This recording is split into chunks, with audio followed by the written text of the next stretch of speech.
Hello, good afternoon, everybody. Thank you for joining us today in the afternoon, July 8th, 4 p.m. We are about to start to this incredible conversation that we will have about sustainable architecture in today's environment. First of all, I wanted to introduce myself. I am Carolina Almeida, the General Manager of Cosentino, based in Miami, and I am also an architect. And this is the reason why I am thrilled and super honored to be moderating this great conversation that we are about to start with these great professionals of our industry, architects and presidents of developments. So, before we start, I would like to introduce you to our guests. Let's start with Jairo Vivas, who is originally from Colombia. Jairo has over 15 years of experience in the industry and has been with Pininfarina for over 5 years. Is the leading architect for projects in North, Central, and South America, ranging from residential, corporate, hospitality, infrastructure, and master planning. Is responsible for the development and execution of design initiatives that grow from vision to scheme to design while maintaining a brand values throughout implementation. Thank you, Jairo, and welcome. Thank you, Carolina. It's always a pleasure to be part of anything that Cosentino is doing. So our next guest is Norberto Nardi, is founder of Nardi Associates. Norberto has over 40 years of experience in an independent professional practice, hundreds of projects to his credit varying in scope and type, including historic renovation, multifamily, and custom houses, skyscrapers, office buildings, manufacturing, facilities and educational institutions with a special emphasis on sustainable design. He's the founder and principal partner of Nardi Associates, an international design firm with offices in the United States, Hong Kong, and Mexico. He's engaged in projects throughout South, Central, and North America, the Caribbean, and Asia. Nardi Associates was selected as one of the 7 U.S. architectural firms to participate in the 2018 Venice International Biennale of Architecture. Welcome, Norberto. Thank you for being with us this afternoon. Thank you, Carolina. Thank you to be here. And last but not least, we do have Diego Ojeda, who is the president of Relea Group, a real estate development and management company with a meticulous approach to design, development, and property management. He joined the family enterprise in 2008. His responsibilities include devising and executing growth strategy, deal structuring and execution, project management, assets portfolio management, and performance management. And he also is a member of the Young Presidents Organization. Thank you, Diego, for joining us this afternoon in this great conversation. Diego, we do not hear you. Can you see if your mic is on? How about now? Perfect. So welcome again. Thank you so much. Very happy to be here. Alrighty. So as we know, let's start this great conversation. As we know, sustainable architecture looks to minimize the negative environmental impact of buildings by efficiency and moderation in the use of materials, energy, and development space and the ecosystem. The goal of sustainability or ecological design is to ensure the use of current resources does not end up having detrimental effects to our collective well-being or making it impossible to obtain resources for other applications in the long run. But where do you begin in order to make a project sustainable? Diego. We begin with site selection, something that is better that's not already developed and it's not near the water.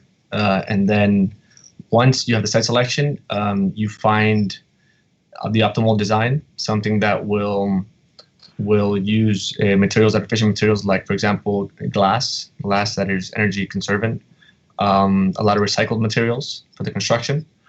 And then there's a whole host of things like green power, water usage, light pollution reduction, lots of things that go into the focus. But it's something that you have to have from the beginning, that you want to go for a high LEED standard and understand everything that you're going after. What is your insight about this, Jairo? Where do you think projects start everything, like a sustainable project begins? Well, I think it's interesting, Diego's perspective. It's always a relationship with clients, right, and developers, and trying to set up a north is where the project starts for us, right? There's a vision that comes from the developer side. And then what we do is always try to bring in kind of this knowledge that we have in regards to design, bring in kind of our knowledge and meet together with the client to set up some expectations, right? When we're talking about a building or a project that is aiming to be sustainable, there's different kind of measures of sustainability that you could achieve. And so within that, we have to set pretty much some parameters and say we're going to go for A, B, C, and D, and these are the benefits of that. I think it's always a trade-off. And the investment, the return on the investment is quite important in the conversation. So we always maintain kind of that role within the project, meaning what is the investment, what will be that return, and sometimes, and more so now than ever, sustainable approaches are becoming a great investment because it's paying off. All righty. And what is your point of view, Norberto? Well, it's funny. You mentioned that I've been in this activity for more than 40 years. And when you are going, and I've been engaged in sustainable projects throughout, but this is one of the things that I learned in this process. And sustainability, and I using a different word, I call holistic sustainability. Holistic sustainability for me and for many people who are in this sort of direction is not just about the physical concretion of a sustainable project. It related to a variety of aspects. Our social conditions, social sustainability, legal sustainability, political sustainability, and one that you are a designer or you are commissioned to design something. The analysis of the balance and the interaction of all those factors eventually will have a response or a sort of a concretion through the building, and then yes, all the use of sustainable materials, orientations, and all the climatic factors and are coming on board. But for me, what I learned over this year is, and that's the complexity of sustainability, is a much bigger picture than just to be dealing with the building design. We don't try to be gods. I would love to, but I'm not.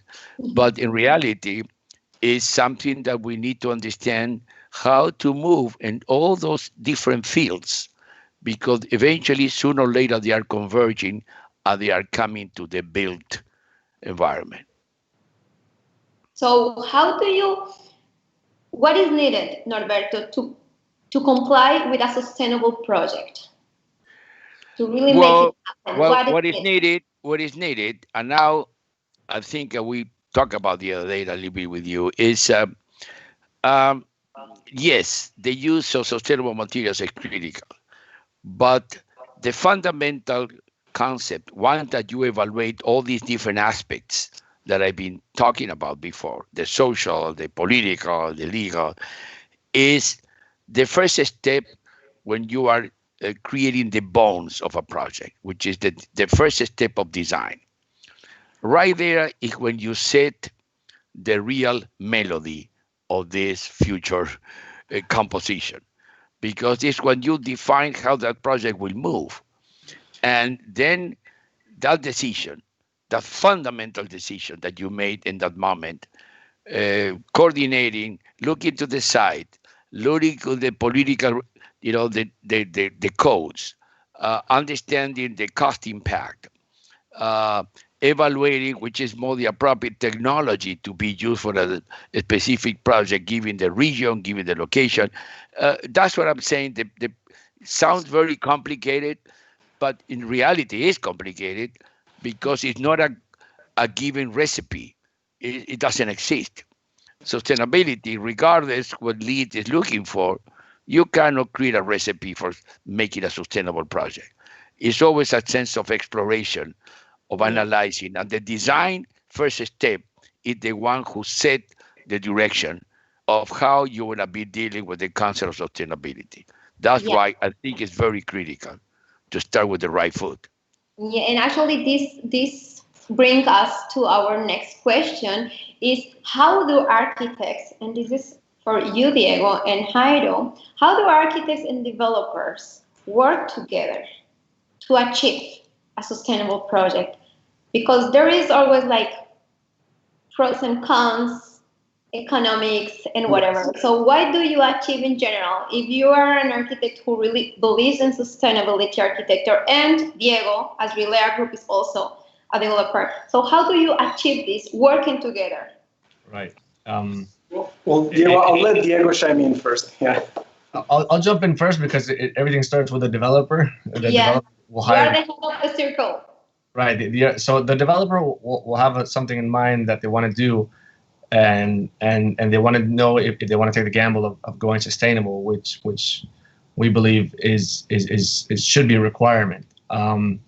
We did the first LEED Gold office building in Miami when LEED wasn't even a thing yet, and it was a big success. And jumping to your question, you need to find an architect that is savvy in this world or wants to be savvy in this world. So when we did 1450 back then, which is the JP Morgan headquarters nowadays, there wasn't many architects in town that had done LEED, but they wanted to do that exploration with us. And there's a whole host of things that you need to require by, from the site selection to material usage, energy consumption,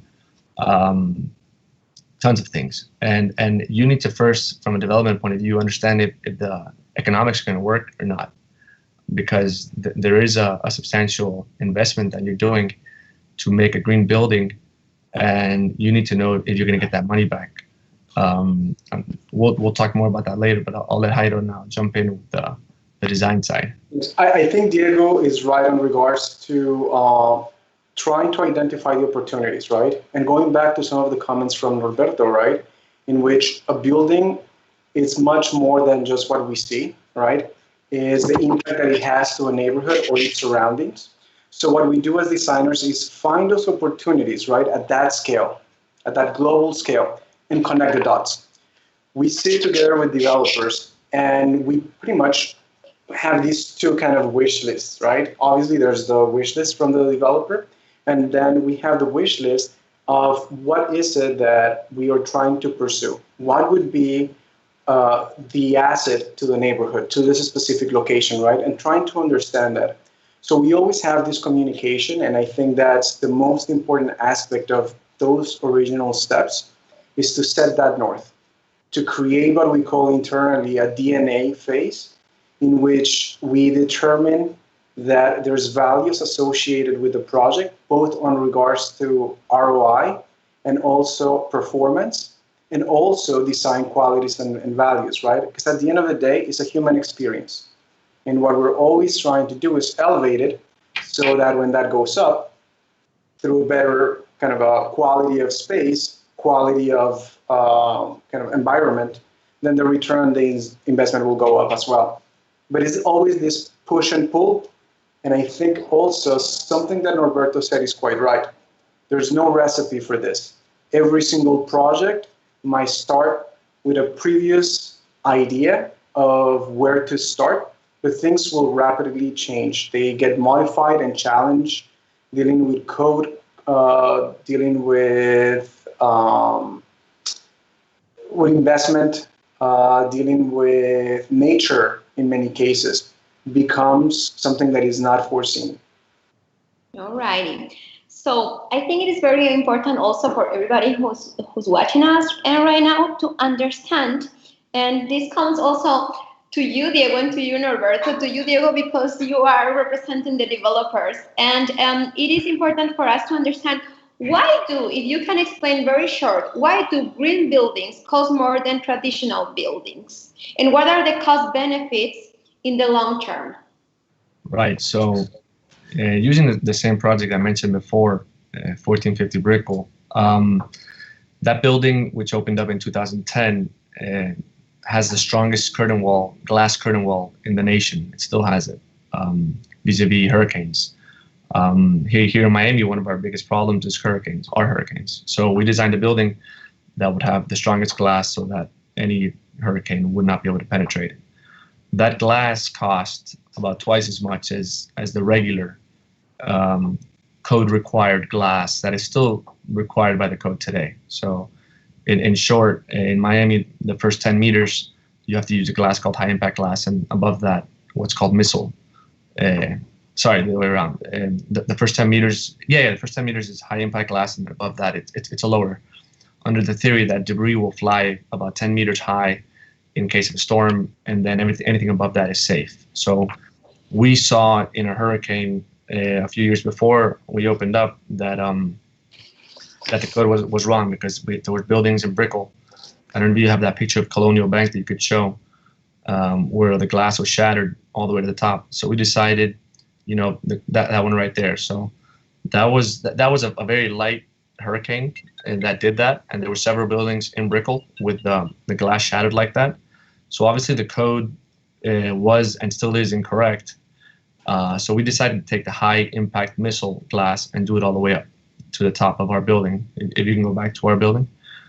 And that proved to be a very good strategy for bringing tenants. That's why we have people like JP Morgan, HIG, Willis, Saab Miller, Class A tenants that wanted to pay more to be in a better building. And also, the building has 6,000 different points of energy readers, where from CO2 readers to different battery readers at 6,000 points. So all those things cost more in a building, and you need to know if it's going to be worth it, if you're going to get it back. And in the end, even though we spent more money designing and building this project, we saved about $1 million a year in the electricity bill because of the glass. Because the glass, instead of being a radiator, how many times it is in Miami, it was only letting in very little heat while still letting in very pleasant light. And the speed at which we leased the building and the rent that we were able to achieve, thanks to having made these investments, paid off. And that building, and I'll finish with this, that building, since it opened in 2010, has had the highest office rents in Miami. It still has them by far. And it's because of those big investments, which at the moment seem a bit daunting, but if you go for it, it pays off. Wow, that's great to hear. Really, it is an investment. It's a long-term investment. What is your insight, Norberto? What would you say to this? Why do green buildings cost more? And what are the long-term benefits? I am going back again what I said before. When you are dealing a sustainable building, many years ago, and I will use another example, similar with what he was talking about his own building. I was designing the new campus in Coachella Valley, which is the middle of the desert, for the University of California, Riverside, Coachella Valley campus. And when you are designing on the desert, you are designing in an extreme condition, like he was describing before about the case of the hurricanes. The desert bring another major challenges, and definitely one is the high variation of temperature and heavy winds and an extreme sun. So they hired me, and everybody at the beginning was expecting fundamental decisions about technological devices. And I invite the developer, because it was a developer involved that make a major donation to the city, to the university. And I invited to have a trip with me to see Pueblo Bonito. I'm sure that some of my colleagues, and we know, Pueblo Bonito was built in the 200 BC, AD, by the Anasasis. That was a native group that very well known by their environmental sensitivity. And Pueblo Bonito use a very, today what we can call primitive technology. And one is the thermal wall, the circulation of water, the etc., etc. So I took the developer there in a very hot day, and we walked through the Pueblo Bonito ruins, because today is not anymore habited. And he was surprised to touch the walls and to understand what was going on. And I gave him a full description how some essential values of design were almost independent of the technology by itself. So I came back, I designed the building is built. It's not a copy of Pueblo Bonito, but incorporates a lot of the principles.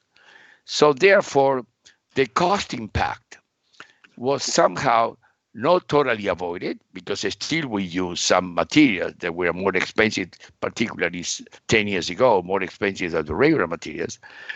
But it's quite amazing, the performance, that sustainability, and that's the other issue associated with what he was talking about, the rental return that he was explaining about his office in Miami, is another issue, which is the maintenance cost.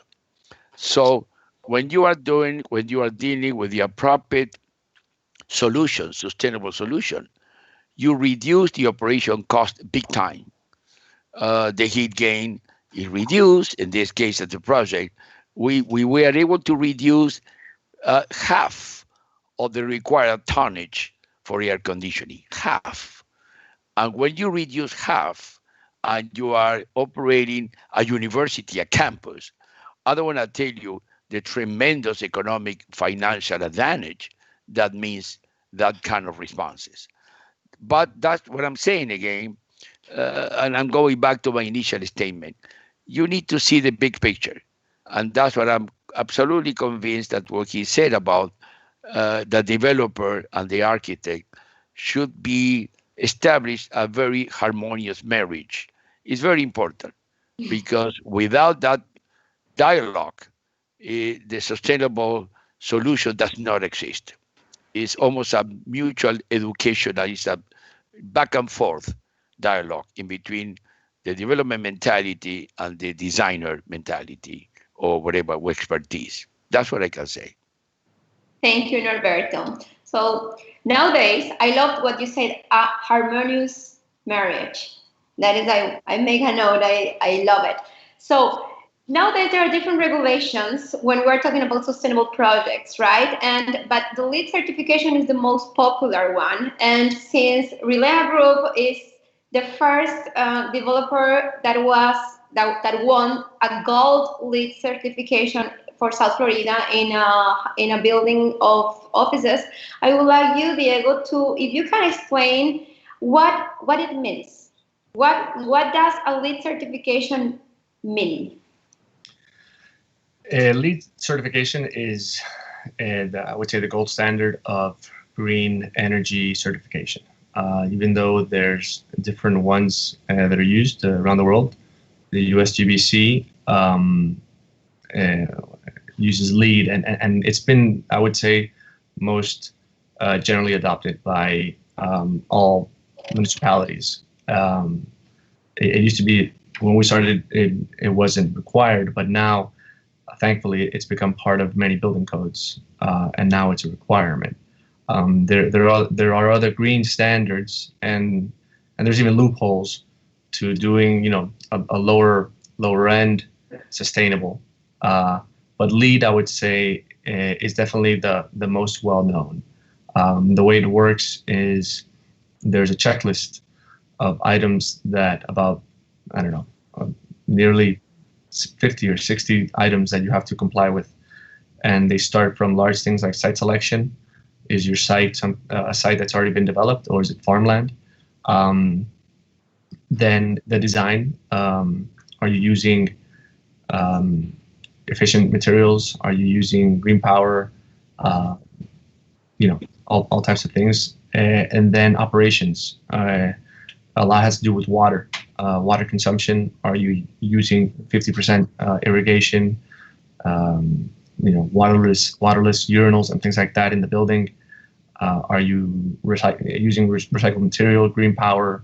So there's a whole host of things, and then also the verification is very important. There's a company. Well, I mean, there's multiple companies, but there always has to be a third party which is tracking everything you're doing and submitting it so that you not only get the award or the certification, let's say, when you're building, but then you also maintain it during operations. So yeah, so LEED is, I would say, the most important one. Yeah, and as you said, it is the more famous or most known one, but there is more other regulations that actually are coming even stronger. Not stronger are the LEED, but are becoming stronger. So Jairo, can you tell us about what new regulations are there in our industry? Most definitely. Something that is really peculiar about what we do is that we always keep this human-centered approach to design. And so that is associated with human behavior, right? And sustainability deals with some of these issues, right? It's not only changing the performance of a building or building in a different way, but it's also to instigate for change, right? And some of that we've seen through new ways of certifying spaces. For example, something that we've been working with for the past 2 years is wellness certified spaces, right? Pretty much we have done a couple of projects, one of them in China for Haigo in Xi'an, China. And this project actually deals with combining not only technical solutions to optimize that design and that solution in itself as architecture, but also the impact that it will have on people, right? We know that through the release of oxygen in the space, you stay more awake. So it's beneficial for offices and educational kind of buildings. But also at the same time, there's other things that sometimes we take for granted. So for example, indoor air quality, thermal comfort, all of these play a role not only on how we feel physically, but also how we process and do the rest of our daily routine at work, or let that be at your residence too. So this project brings also kind of spaces in which people can be at ease, can interact, can think of social interaction as a way to become more productive at work. And this has been proven in the past to have a great benefit for companies. Usually whenever you have open spaces and you create the opportunity for people to interact in a random sort of way, it sparks innovation and creativity. So we're always pursuing this, at least for the offices. Any office building that we're doing right now is embedded with this idea of improving the human experience. Wellness certification is something that is well under radar right now. We are trying to promote not only buildings, but spaces as well, as the certification applies to buildings and spaces. So interior design and general architecture could benefit from this certification. Something that we've seen also recently this year is that much the current situation of COVID and all of this has kind of prompted great interest from developers to bring this to their projects and trying to offer solutions and spaces that are certified, right? So it's the next level. Beyond certifying performance of a building, let's certify the well-being of people in these spaces. Yeah, this is super interesting. And I think, as you were saying, this new reality that we all are facing right now has brought onto the table the need that we all have to take care more about ourselves and also about the future that we're living here. So this wellness certification is part of this wellness certification, the air quality. So Norberto, can you explain a little bit what is indoor air quality for you? Well, air quality actually, assuming that we are living in a cleaner environment today, which is not really true. It's better than 20 years ago. There have been a lot of enforcement about the industry, the way that the manufacturers are generating. We will improve the air quality a little bit, always aggravated by the presence of more cars on the environment, which is bringing the air quality down. What is important is one, and now going back again to this concept of holistic, one that you understand what kind of climate you are dealing with. I presume that architecture, particularly in residential architecture, commercial architecture is slightly different, but residential architecture, the interaction in between the indoors and the outdoors becomes a fundamental issue to see how you control the air quality. Because if the outdoor air is polluted, and you have a tremendous connection with the indoors, definitely your house will be affected on the air quality. So there are several resources or several ways of controlling that interaction. Assuming that probably the desirable one will be to try to avoid as much as you can mechanical systems, because the mechanical systems are not only more expensive in the installation, but as well as more expensive in running the mechanical system. So I, particularly in my professional practice, I've been always in love and promoting that strong relationship between the indoor and outdoor in different ways, depending on the climate. You cannot do it the same way in California or Miami that you can do it in the East Coast or in Alaska. But it's always a way that you can manipulate a relationship with design features and the way that the project is conceived. So yes, air quality is a fundamental role because it's a sustainable element for a good, healthy living. So absolutely, we need to be very concerned about that. Thank you, Norberto. So I have one now for all of you, and I think we will start with Diego, because Diego, as we know, is the representative of the developers and the customer, right? So Diego, if you could pick one or two projects as the best representation of sustainability, which will it be? I bet 1450 for sure, but tell us a little bit more about it. And congratulations, by the way. Thank you. No, yeah, 100% 1450 Brickell and JP Morgan Tower would be the project that I would push as sustainable, definitely that we've done, and it's still, I think the first LEED Gold office building in Miami, I think it has a big badge of what it did and what it stands for. Following that building, we did another building called the IFB headquarters for the International Finance Bank. Fonda 29. And we built that as well with a gold LEED certification standard.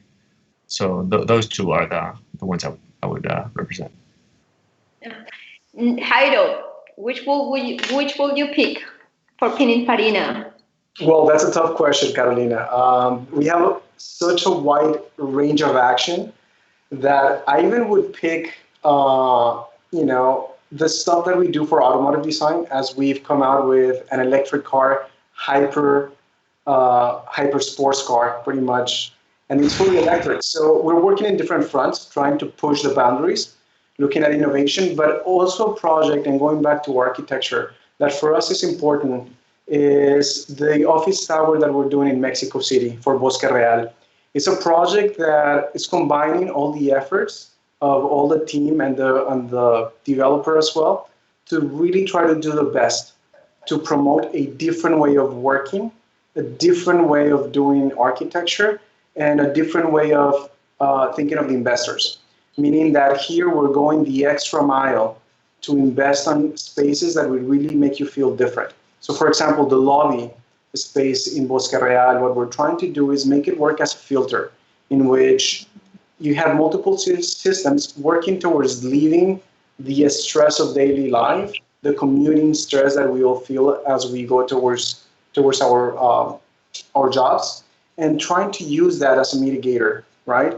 In between the common experience of working in a highly densified city to something that will be different. Here is key to underline the fact that we're playing with the landscape, we're playing pretty much with the surroundings. Nature is pivotal for this project, and we have a great relationship with the developer, and they understand that. So the location of the building, the orientation, these passive strategies that Norberto was referring to before, we've applied them. But on top of that, yes, we're pursuing a LEED certification and a wellness certification. So hopefully this would be a different, that is a game changer in Mexico City. Congratulations, beautiful project, I must say. Norberto, what is your pick? If you can pick one or two projects that better represent sustainability. This is a complicated question because, architecture is like a being in love every time that you start. It's like a dating several people in your life in different moments and different passion. But when you asked me that question a few days ago, I decided to select three projects because they represent three different strategies. Are not three of my dates, but are something that I'm very emotionally connected with. The first one is Dos Lagos. Dos Lagos is a project in California. I think that you have an image somewhere right there. That I am going back to my comment today about using some natural approaches about design. This is it's 522 acres. It's a big project. And it's called Dos Lagos because we recycle, we renovate, and we clean an original silica mine that was used to produce, by the way, the beer bottles for the major beer industries company. And I select the use of bamboo. Why? Well, bamboo, number one, is an incredible recyclable plant because it's invasive. Bamboo it grows everywhere, not everywhere, very easily, and because of that, doesn't take too long to have a full development with bamboo. The second one is a very strong, durable material. And we use bamboo, and you can see some of the images. This is the longest bamboo structure actually built in the United States. It's 1.5 miles that move around the lakes, and it's a major path that brings another sustainable component to the project, which is the social sustainability. This project has becoming and that's why I love it. It's not the most expensive project, but it's becoming a community icon. People go there to enjoy it, to be on the shadow because it's a very hot place of California. So I use this project as one of my favorite projects. It was, by the way, LEED certified. It was AIA, awards, etc. But this is irrelevant. The most enjoyable award for me is to have the community go into that place and enjoy it dearly. Many times, my family knows I go undercover because I would like to hear what the people are saying 10 years later. And I see one of the benches around this place, and I enjoy. Somebody like it, not everybody likes it, but this is the ego suffering of every designer. The second one is Olympic Tower. Why I select this project? Because it's exactly the opposite of the other one. It's located at the heart of downtown. They call Main and Main. It's across the street from LA Live. You can see this is a sort of a video. It's across the street from LA Live, 1 block away from Staples Center in the new rejuvenated downtown. And this project, what I did, I carved the project. I always said, and you were talking about air quality, the concept of air quality is like a human quality too. Buildings, particularly high rises, are become fortresses. Why fortresses? Not because the way that they are built in concrete. It's because they separate people that are in the place for urban life. So I decided in this building to use a very different approach. This project is interacting with the city everywhere in different heights of the project. I have an open atrium open to the city for 14 floors with vines and hanging gardens. And people walk into the city, you will see right there, this is one of them. This is the lobby, the hotel lobby on the level 14, which is one of where the people are sitting there is our vine growing, you can see on the left side. It's actually a window to the city and a window from the city to the place. So people understand what is going on. This is not a mystery what this project is about. And actually, because of that, when I went to the Venice Biennale, they asked me for a motto, and I came with this idea, and I call it framing the air, because I think that I'm not really building buildings, I'm framing the air. Hopefully to do it a little better, but I don't know. This is the concept. The next project that you will see is the third that I select. It's a completely different project. It's called Palmilla because there are palms in the site. It's right on the Bay of San Francisco, and is honoring the former shipyards of San Francisco. They have been relocated, but there are a lot of remains of the shipyard that we represent on the bridge. So now we're talking about another concept of sustainability. You sustain memories. How? Well, it's a far stretch, it's a long stretch, but you sustain memories. So the building is honoring the memories of the shipyard, plus incorporating a number of issues of social sustainability, which is the first project in San Francisco, which is a very special city for those people who know to deal with, complicated to get approval, by the way, that I'm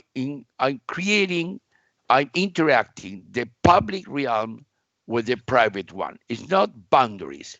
People are moving essentially throughout the project in a very fluent way, which is very interesting because create that social interaction that eventually is as well of being sustainable. So if you can see other images that showing later on, and I will be over quick, I think there are a couple of more images after this one. One showing that the building is designed to honor the shipyard. We are creating sails, not sales, sail, S-A-A-I. You see right there. That's the main entrance to one of the connections with the view to the bay. So when you are in the side, you see the bay all over. The bay is a major protagonist, much more important than the architecture in this case. So this is a sort of a look into the bay and celebrating the water, celebrating the history. And up as well, you see one lady standing and looking to the bay. These are the palms that are part of we maintain the existing palms of the area, and we build the building around. So when you are designing, yes, this building is using many of the innovation of the new technology to secure that we are looking for is start construction very soon. We are trying to get at least certification platinum if we may, at least silver.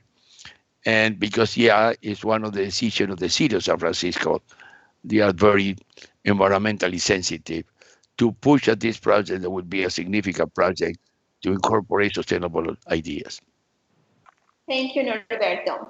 Okay, so we are a little bit running late in time because this is an incredible subject that we're talking, but I will have to ask for pardon to all of our viewers because we have to. I mean, this is incredible. Architecture is our passion of all of us, so it's like we have to do it complete. So I would like, because it's important for our guests to know that you can write questions to all of our guests, to Jairo, to Norberto, to Diego, or to any one of them in the charter on YouTube, which they will be answering in the 10 last minutes. Okay, I forgot to tell that at the beginning. So what it is better for you, Jairo, for example, a recycled material or a natural material? Well, that's an interesting question, Carolina, because there's also the impact of extracting, right? The energy used to extract a natural material. So sometimes a natural material might have the appeal of being sustainable, but in reality, the process of extracting it might not be. And that's where we go into a conversation that is called the carbon zero footprint, right? And the project that we are working in China is trying to achieve that, right? while sometimes we think that doing things for the building, adding materials or bringing things to it, for example, we know in our business that we see the implementation of vegetation inside buildings, right? Sometimes that comes to a cost, but it's a trade. You have to add your numbers and see what is the investment that you're making, and what is the return that you're getting on that regard. In our practice, we like to think that a balancing between natural materials and recycled materials gives us the best solution. On regards to recycled materials, we are really keen on pushing the boundaries, right? On trying to find new ways of representing or translating design values to something that is tactile or to something that is tangible. And in this case, recycled materials are really opening up the doors to something that we had not seen before. Different textures, combining aesthetics and performance also. So we find them quite interesting. And we always kind of keep an eye open to try to identify which materials are behaving in these ways, so for us to try it and use them. But again, I think it's really important to think that sometimes a natural material might not be the best solution given the process that it takes to extract, or even its performance in the wrong location. As we all know, woods and stones behave well in their natural environment. The moment that we start moving them and removing them from that environment, that performance changes, right? So it's important to keep track of that in the practice, right? And make sure that if we're going to use it, we're going to use it to the fullest, so that the natural material is telling a full story. Yeah, that is definitely so. So as we know, COVID-19 is our new reality, or has lighted new realities or new designs. And this is a question that I would like to start with you, Diego.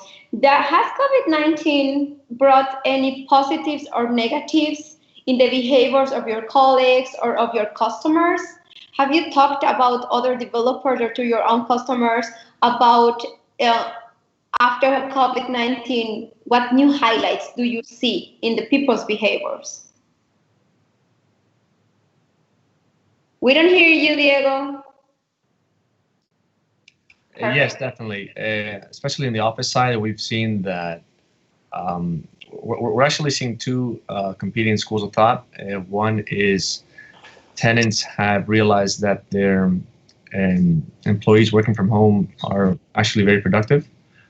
So they are deciding to take less space as more people stay home. At the same time, you have the opposite, where companies are wanting more space so that they can offer social distancing and more separate areas. What I'm seeing in our own designs, we have a project that we're designing now where on each level we're offering an area with private offices, which will be rented to our residents, and they're about 2 meter by 2 meter offices, which will be closed, and you'll have your privacy and your door with your lock. So if anyone needs to have a quick Zoom call or they need to get out of their house and do some work, they don't need to go back to the office, or even to a real general area like a co-working area that would have been the ideal amenity just a few months ago. So we are definitely seeing the trend to privacy. I'm very curious to see how this is all going to affect the co-world as far as co-living and co-working, especially in the world where now, mixing has become difficult. Yeah, it's super interesting what you're saying right now. What about you, Norberto? Have you recognized any different behavior as of today after COVID-19 in your customers, like your developers?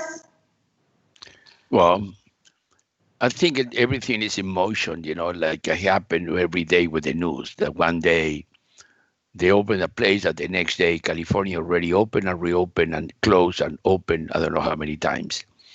So the people are still, and we are in a sort of an uncertain territory. And the same happened with developers.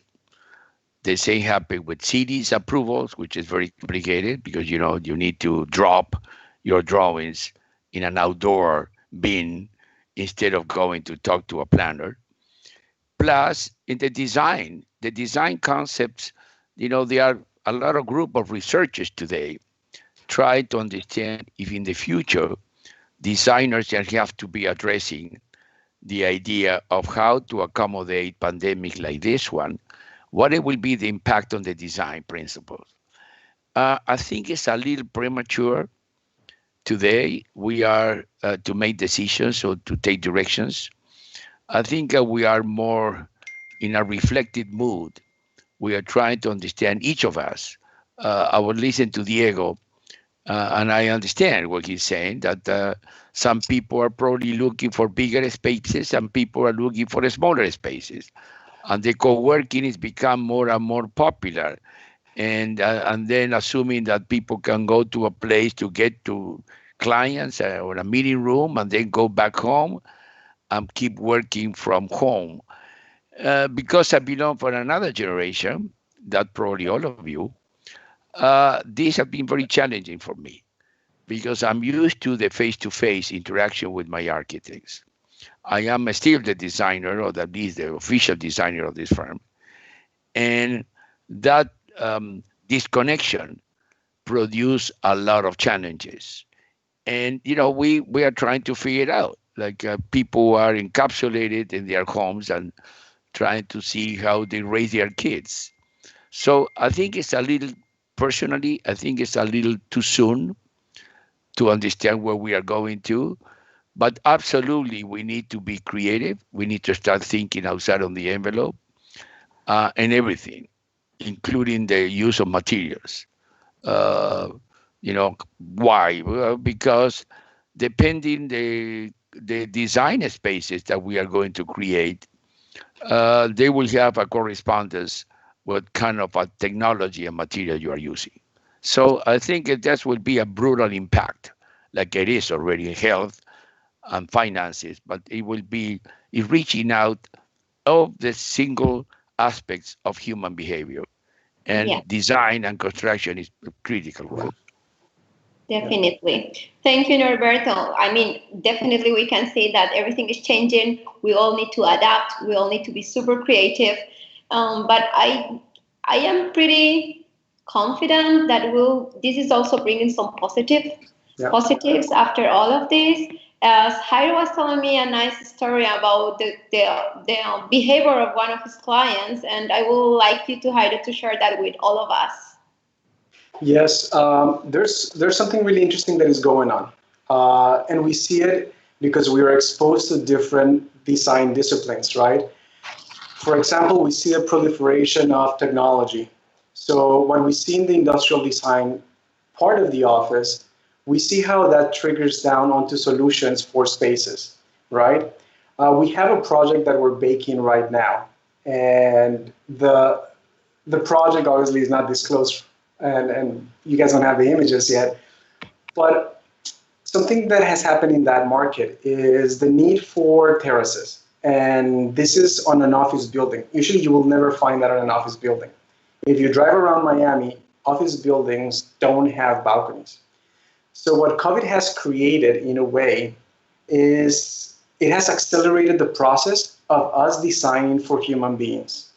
So if before the workplace was not a place of enjoyment, let's quote unquote, now it's becoming that. But it's now being thought out in a different way because COVID is becoming the catalyst to get to solutions that are more human faster.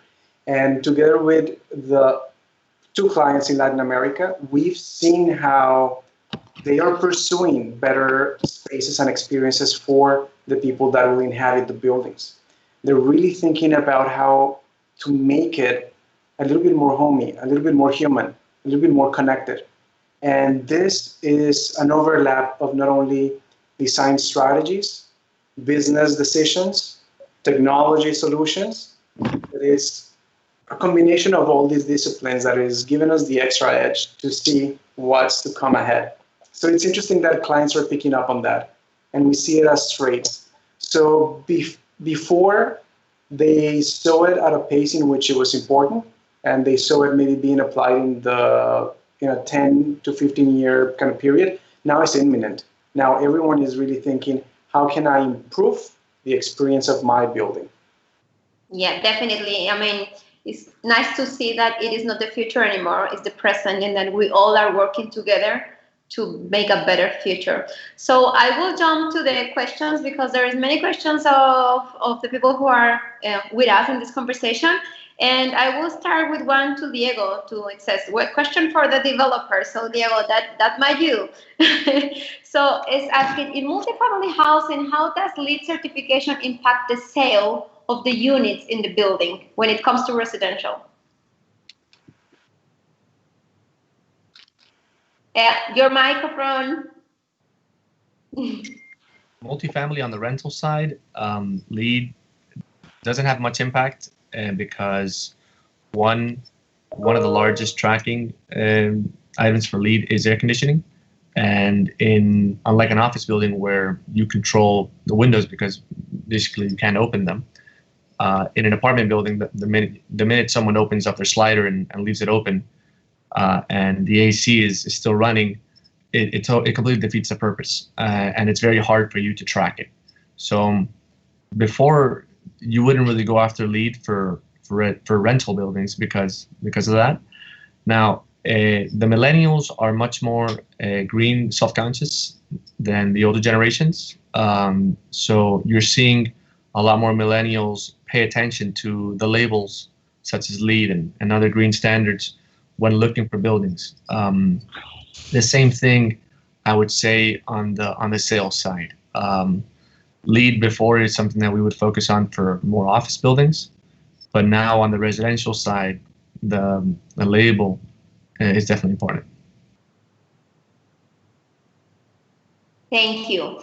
So I will do one last question because we're running out of time, and then I want to give each one of you 5 minutes to make your own remarks. So that will be for the architects, and then you pick whoever starts, Jairo or Norberto, and then we go for the 5 minutes remarks. Having said that, all the questions that we have received and we were not able to answer, we will send it to all of you, to Norberto, Jairo, and Diego, and then we will make sure to put it on the YouTube channel so people can see all the answers.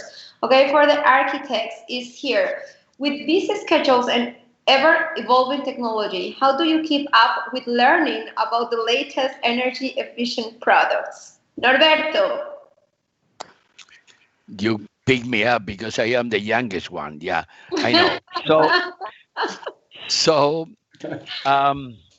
Well, let me tell you one.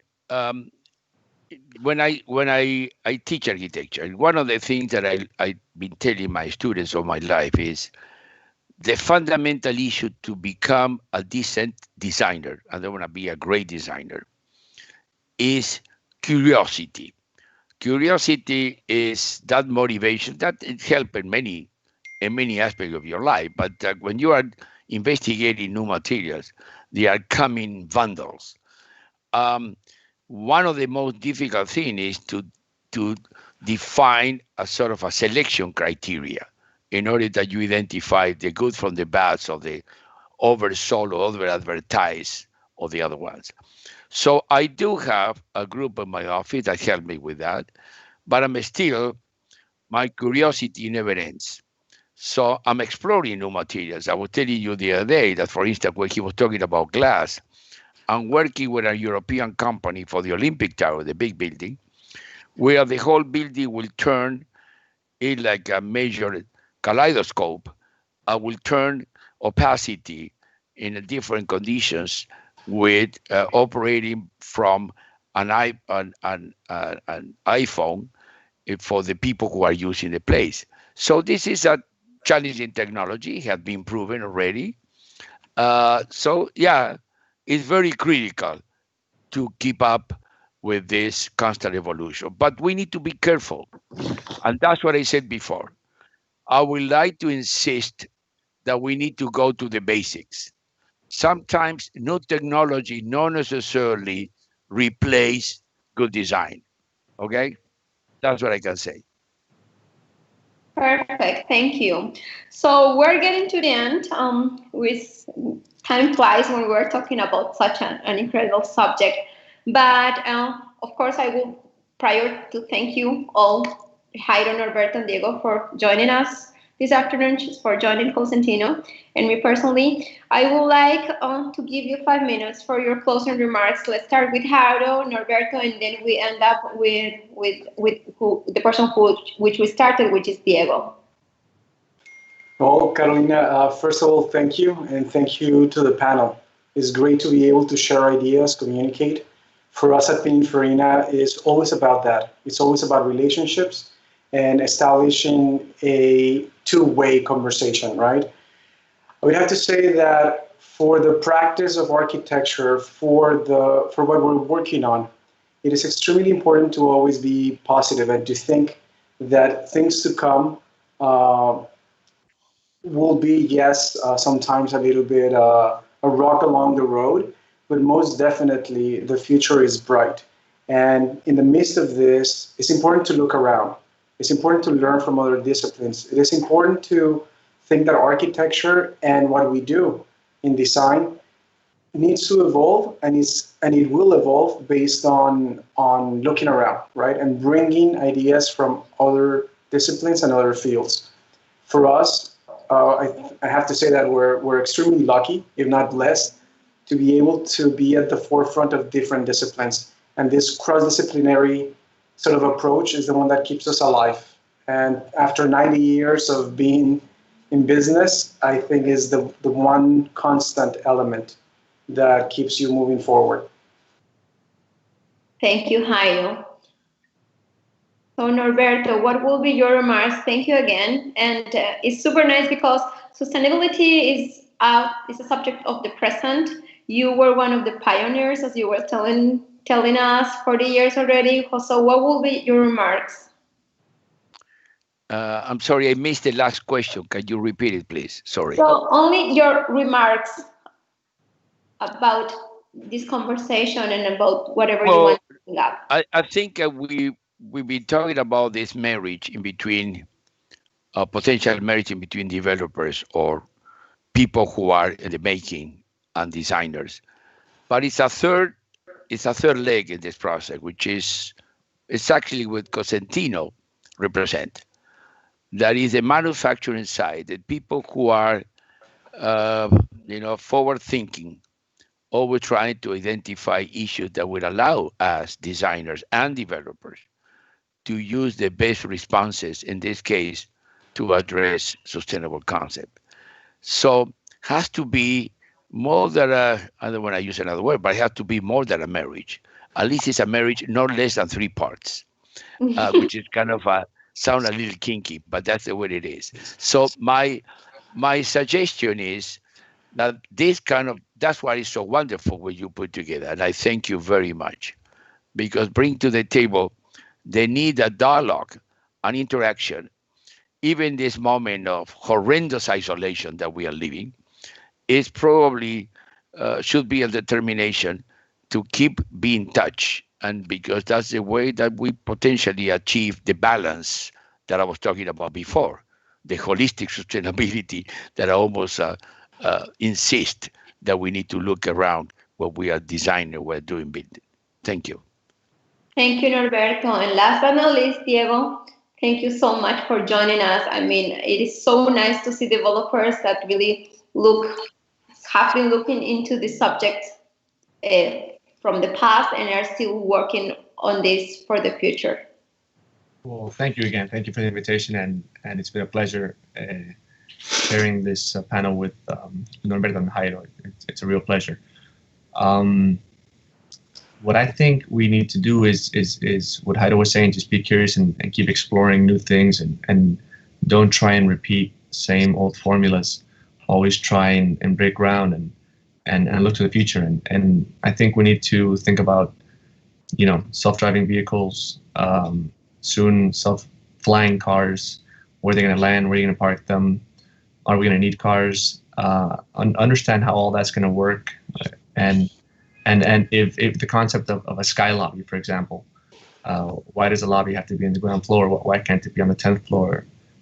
because soon you'll be flying there. So I just think it's being curious and embracing what's going to come and pushing the envelope so you help get there sooner. And then it's setting up alliances with strong companies, especially like Cosentino. We've worked with you guys in the past, and it's a real pleasure because of the type of materials that you have and the way they not only are a huge component of the project, but the way they help sales and help the overall personality. So it's pushing the envelope, creating great relationships, and having the pleasure to work with people like the two gentlemen that I'm sharing the panel with. Thanks, Diego. Looking forward. Thank you so much.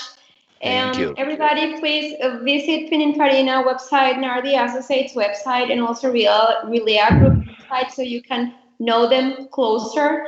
I can guarantee you that you will be even fall more in love with the firms they represent.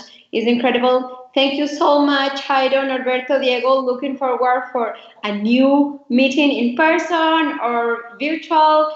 We are together. We are isolated, but we are together, and it is great also. Thank you so much. Thank you, everyone. Thank you. Thank you, everyone. Bye-bye. Okay.